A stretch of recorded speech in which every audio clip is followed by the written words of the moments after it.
do you worry that how this affects maybe the public's view of a system that you're trying to rebuild trust in?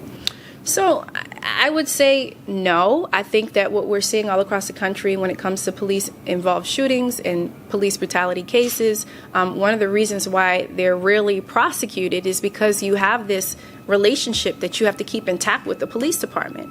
And what other profession, and it's not an attack on the police department in no way, but what other profession do you investigate your own? If you're, it's the police department is almost like a brotherhood, right?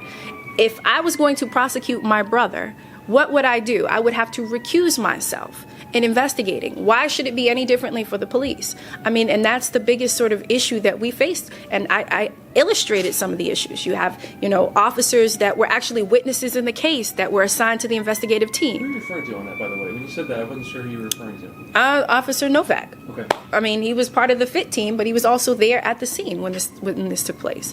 There were several other sort of concerns that we had. You had lead detectives who were actively working to disprove the state's theory of the case. So they were creating videos. You're talking about Taylor? Yeah. The main video with the cadet, is that the video we're referring to? That's one of them. That's one of them. One of two. There was another video where they were actively working to disprove the state's case, referring to the knife as a spring-assisted knife. It was certain things like that. So that was another example. Then you had, the officers who were not only reluctant to testify against their fellow officers, but they would then come up on the stand and recant, and we had to then impeach them. And you saw it. You got to see it firsthand how difficult it was to really be able to prosecute a case in which, again, you have fellow officers prosecuting each other.